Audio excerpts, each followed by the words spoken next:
नमस्कार दोस्तों, bank Nifty analysis की एक और वीडियो में आपका स्वागत है। आज बैंक निफ्टी का काफ़ी अच्छा दिन रहा, काफ़ी बुलिश बैंक निफ्टी में मूवमेंट थी। बट मैंने पर्सनली आज बैंक निफ्टी में कोई ट्रेड नहीं लिया। एक्चुअली कुछ पर्सनल रीज़न की वजह से मैं इसको सीरियसली सुबह से मॉनिटर नहीं कर पा रहा था, सो मैंने इसलिए इसको अवॉइड किया। हालांकि मैं इसमें इसको देख रहा था बीच बीच में, तो चलो जब फुली कमिटेड नहीं थे, स्क्रीन पे बैठ नहीं पा रहा था, तो मैंने इसमें ट्रेड अवॉइड किया आज।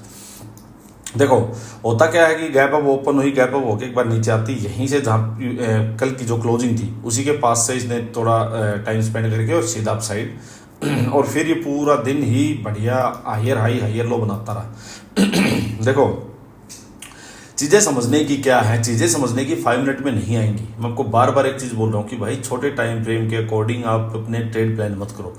आप अपना साइकोलॉजी और अपना प्लान जो है वो बड़े टाइम फ्रेम में करो। आप डेली के अकॉर्डिंग जाके अपनी साइकोलॉजी तैयार रखो कि बायर्स कहाँ है, सेलर्स कहाँ है, ट्रेड कहाँ से लेना है, और ट्रेड लेने के लिए छोटा टाइम फ्रेम यूज करो। फिर बस इतना करना है। ये 5 मिनट तो आपका सिर्फ और सिर्फ ये होना चाहिए कि भाई बड़े टाइम फ्रेम ने, डेली वाले टाइम फ्रेम ने एक ऑर्डर दिया है इसको, तो बस इसको फॉलो करो जिसकी उसका सर्वेंट है। सिंपल बात ये है। और इस यहाँ तो अपने को बस ऑर्डर फॉलो करवाने हैं कि डेली टाइम फ्रेम वाली साइकोलॉजी क्या कहती है। सिंपल सी बात ये है। बस डेली टाइम फ्रेम वाली साइकोलॉजी यहाँ पे क्या बोल रही थी, अब आपको चीज़ समझाता हूँ। देखो सिंपल साइकोलॉजी ये बोल रही थी कि भाई बहुत बड़ा फॉल आ चुका है, अब यहाँ से एग्रेसिवली बेरी साइड तो जाना ही नहीं है। बहुत बड़ा फॉल आ चुका है, सेलर्स के पेट भरे हुए हैं, अब दबा के पैसा कमा लिया। अब बात आती है बायर्स की। बायर्स यहाँ से बुलिश कैसे हो जाएंगे? जब तक यहाँ पे रुकेगा ही नहीं, कोई बांध बनेगा ही नहीं, उसका ब्रेकआउट होगा ही नहीं, तब तक बायर्स कौन मूर्ख होगा जो कि मतलब इसमें अपना सिर फंसा लेगा? कौन होगा अगेंस्ट द ट्रेंड? पानी ऊपर से बह रहा है, उसमें कौन स्विमर बन के दिखाएगा? बह जाएगा नहीं तो वो भी। तभी तो यहाँ कोई बांध बने, रुके, तभी तो कोई बायर धीरे धीरे इंटरेस्टेड होंगे इसमें। तो ये साइकोलॉजी क्लियर है। अब यहाँ हाई चांसेस क्या है कि हाँ यहाँ रुकेगा, पॉज लेगा, और पॉज लेगा उसमें अपने को ट्रेड प्लान करना है। बस कल की अपनी साइकोलॉजी यही थी कि भाई अगर ये 51,000 के आसपास होल्ड करके और अप साइड जाता है तो बाइंग का ट्रेड लेंगे, अदरवाइज डाउन साइड आता है तो डाउन साइड का ट्रेड लेंगे। सिंपल साइकोलॉजी थी। अप साइड में सीधा अपने को पता है कि ऊपर में अपना 51,500 के अराउंड का अपना जो था लेवल था, यही अपना सीधा रेजिस्टेंस था अप साइड में। ये बिल्कुल क्लियर था। अब देखो होता क्या, आज जल्दी से डिस्कस करता हूँ एक बार। देखो होता क्या है, अप साइड में गैप अप ओपन होती है, गैप अप होके, और ये देखो एक छोटा सा आपको दिखाता हूँ कि ये 5 मिनट के हिसाब से कप एंड हैंडल भी बहुत अच्छा बना था। देखो ये एक चाहे इन्वर्टेड हेड एंड शोल्डर बोलो, ये एक शोल्डर बना, फिर ये पूरा हेड बना, फिर एक ये और शोल्डर बना, या इसको कप एंड हैंडल बोलो। ये एक हैंडल बने और ये पूरा कप बना, तो कुछ भी बोलो इसको। देखो गैप अप हुई, नीचे आई, कल की क्लोजिंग के पास सपोर्ट लिया, वापस ऊपर आई। उसके बाद देखो ब्रेकआउट से पहले जैसे ये जो रेड कैंडल आई थी ना, ये बहुत इंपॉर्टेंट कैंडल थी, ये बहुत इंपॉर्टेंट कैंडल थी। और ब्रेकआउट हुआ, ब्रेकआउट होके देखो यहाँ एंट्री नहीं मिली। एंट्री अगर थोड़ी नीचे मिलती तो बढ़िया थी, ये अच्छा ट्रेड होता है। और ये स्टॉप लॉस मानते, सिंपल, बिल्कुल सिंपल। आज के डे का जहां ओपन हुआ था वो भी निकल चुका था, और निकलने से पहले एक रेड कैंडल आई थी, ये बहुत इंपॉर्टेंट थी। अगर रेड कैंडल नहीं आती, सीधा ग्रीन कैंडल ऊपर जाती, तो ये काम खराब हो गया था। फिर यहाँ कॉन्फिडेंस नहीं आता, इसने कॉन्फिडेंस दिया। फिर अप साइड जाके और एक टारगेट अचीव करवा के वापस नीचे आती है, नीचे आके यहाँ यहीं थोड़ी देर रुकती है कंसोलिडेशन देके, और यहाँ से वापस अप साइड। और देखो वापस अप साइड और सीधा फिर हायर, ये देखो लो, higher low, higher low, higher low, high, ये high, higher high, higher high, higher high, higher high. तो बैंक निफ्टी परफेक्ट बिल्कुल अच्छे डाउ थ्योरी को भी फॉलो कर रहा था, और सही धीरे धीरे धीरे जो हम सोच रहे थे कि अपने जो टारगेट थे एग्जैक्टली देखो ये आई था, इसके आसपास तक बैंक निफ्टी गया बिल्कुल। तो इस वे में अपने ट्रेड प्लान करो भाई, साइकोलॉजी के अकॉर्डिंग अपने ट्रेड प्लान करो। फालतू में हर कहीं कहीं कहीं भी मत घुसो भाग भाग के।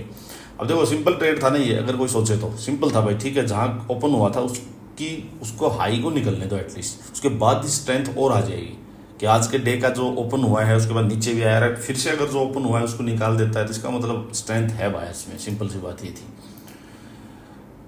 अब देखो भाई, चलो कल का एक बार डिस्कस कर लेते हैं कि नेक्स्ट क्या हो सकता है। साइकोलॉजी देखो, डिस्कशन देखो, सिंपल बात भाई, ये जो कैंडल है ये बहुत इंपॉर्टेंट कैंडल बनी हुई है। मैंने आपको बार बार बोला है, आज कल और ये कैंडल देखो, सेम इनका एक जोन बन गया, ये पूरा यहीं पे सेलर्स का जोन है। ये ब्रेक हुआ तो बायर्स में स्ट्रेंथ आएगा। 1-2-3 दिन मार्केट ने पॉज ले लिया है। सिंपल साइकोलॉजी ये है भाई, मार्केट मान ली 51,500 के अराउंड ओपन होता है, और यहीं पे ओपन होकर और जो हाई है ये 700 लगाओ, 51,700, और नीचे 51,500। इसी के बीच में अगर मार्केट टाइम स्पेंड करने लगता है, इसी में टाइम मार्केट थोड़ा ऊपर जाता है, फिर थोड़ा नीचे आता है, फिर वापस ऊपर जाता है, और इनके हाई के आसपास जाके टाइम स्पेंड करके उसका ब्रेकआउट कर देगा, तो यहाँ से जो सेलर्स हैं वो उड़ जाएंगे, उनके स्टॉप लॉस हिट हो जाएंगे, फिर मार्केट बायर्स के कंट्रोल में होगी। नेक्स्ट टारगेट सीधा ये जो कैंडल है इसका हाई भाई, ये है 52,350, ये टारगेट अपना ओपन हो जाएगा ऊपर के लिए। बट यहाँ रुक के हाई के पास और फिर ब्रेकआउट करना पड़ेगा, सीधा कर दिया तो सस्टेन नहीं होगा। सेकंड थिंग ये है कि भाई बैंक निफ्टी 51,500 के अराउंड होल्ड करके और डाउन साइड ब्रेक कर दे, डाउन साइड ब्रेक कर देगा तो भाई फिर नीचे के लिए अपनी सेलिंग का ट्रेड अपना ओपन हो जाएगा, सिंपल बात है, ठीक है। सेकंड थिंग आती है कि सीधा गैप अप हो जाए। अगर गैप अप हो जाएगा तो देखो, जो ट्रेड हमें लेना था वो गैप अप में ही मिल चुका है, जो टारगेट, तो हम उसको चेज नहीं करेंगे। फिर मार्केट क्या है, ऊपर गैप अप ओपन होते ही लोग प्रॉफिट बुक करें, प्रॉफिट बुक करके थोड़ा नीचे आइए, और नीचे आके 52,000 के लेवल या फिर 51,700 800 इन जोन के पास यहाँ आके कंसोलिडेशन दे, और कंसोलिडेशन दे के फिर से अपसाइड का अगर ब्रेकआउट करेगा तब हम ऊपर के लिए घुसेंगे, सिंपल सी बात है। या भाई सीधा गैप अप हुआ, ऊपर थोड़ी देर होल्ड करके डाउन साइड ब्रेक करता है तो अपने को रिवर्सल का ट्रेड मिल जाएगा, सिंपल। थर्ड मान लीजिए गैप डाउन। गैप डाउन में ये जो ग्रीन कैंडल है, हर दिन की कैंडल का अब हाई और लो इंपॉर्टेंट हो चुका है। इसका जो लो है वो इंपॉर्टेंट है, नियर बाई 51,000 समझो।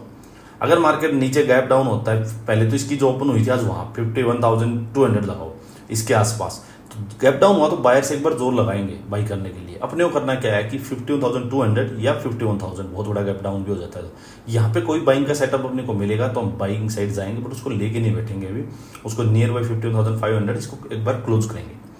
हम लेके तभी बैठ सकते हैं जब इनके ऊपर जब मार्केट निकलेगी, सिंपल। या भाई फिर बेरिश साइड में क्या हो सकता है कि मार्केट लो के आसपास 51,000 के आसपास होल्ड करना शुरू करे, होल्ड करके रेंज बन के डाउन साइड ब्रेक कर दिया, मतलब इस कैंडल का डाउन साइड ब्रेक डाउन हो जाएगा, तो सेलिंग का ट्रेड जो है फिर से ओपन हो जाएगा। ये है प्योर बिल्कुल साइकोलॉजी, तीनों तरह के सेटअप की, सेम लेवल पे ओपन, गैप अप, सब कुछ गैप डाउन। 15 मिनट में चीज़ें और समझ लो। देखो, अगर मार्केट मान लो भाई यहीं पे ओपन होती है 50,500 के अराउंड, यहीं पे मार्केट होल्ड करके अपसाइड जाने लगती है, सिंपल। देखो, होल्ड करके रेंज बना के अपसाइड जाएगी, बाइंग का ट्रेड लेंगे, डे हाई तक का अपना एक बार छोटा टारगेट होगा। डे हाई के पास जाके, और ये जो पूरा देखो, ये आपको दिख रहा होगा प्रॉपर, आपको एक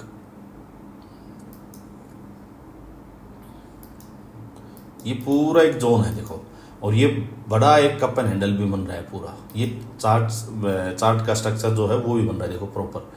अब मार्केट यहीं पे जाके होल्ड करके अपसाइड जाए तो पहला अपना टारगेट यहाँ तक का है, लेकिन इसके पास जाके होल्ड करना शुरू करे, इसको थोड़ी देर होल्ड करके इसका ब्रेकआउट कर दे, और ब्रेकआउट लेना 15 मिनट में भाई, मैं आपको बता देता हूँ बात। तो उसके बाद अपना जो टारगेट होगा सीधा यहाँ से और यहाँ तक का ओपन हो जाएगा, बीच में कुछ नहीं है, सिंपल, ठीक है। यहीं पे अगर रेंज बनाने लग जाए, रेंज बना के डाउन साइड ही ब्रेक कर दे, तो पहला टारगेट सीधा ये लो होगा, जो लास्ट जो स्विंग होगा वो 51,200, देन ये पूरी जो रेंज बनी हुई ये अपना टारगेट होगा 51,000, सिंपल। रेंज बना के ब्रेक डाउन हो तो सिंपल, या फिर इसके कंपैरिजन में कोई लोअर हाई बन जाए, सिंपल बात समझना, वो भी लोअर हाई बन जाए, सिंपल। सीधा गैप ऊपर हो जाएगा तो भाई भागने को चेंज नहीं करेंगे, घोड़े के पास जो टारगेट था वो ऑलरेडी अचीव हो जाएगा। फिर यहाँ से कोई भी रिवर्सल का ट्रेड मिलेगा, रेंज बने उसका ब्रेक डाउन मिले तो देखेंगे वापस नीचे आए, या तो 52,000 को होल्ड करे या इसके आसपास ही आए पूरे जोन में, यहाँ पे होल्ड करके अपसाइड ब्रेक करे, डाउन साइड ब्रेक करे, देन उसको ऐसा ट्रेड लेंगे। Gap down by near by इस स्विंग के पास हो जाए तो यहाँ देखना, यहाँ मार्केट थोड़ी देर होल्ड करके अपसाइड ब्रेक करती है, डाउन साइड ब्रेक करे, वैसा ट्रेड लेना। या बहुत बड़ा गैप डाउन हो जाए यहाँ पे तो बायर से एक बार जोर लगाएंगे, फिर सेलिंग साइड में कूदने को कुछ नहीं बचेगा। फिर मार्केट को यहाँ स्टेबल होने देना भाई, स्टेबल हो मार्केट, आराम से टाइम बिताएगी, टाइम बिता के रेंज बनाएगी, अपसाइड ब्रेक करेगी, डाउन साइड ब्रेक करेगी, फिर वैसा ट्रेड लेना। That's it. चलो, थैंक यू।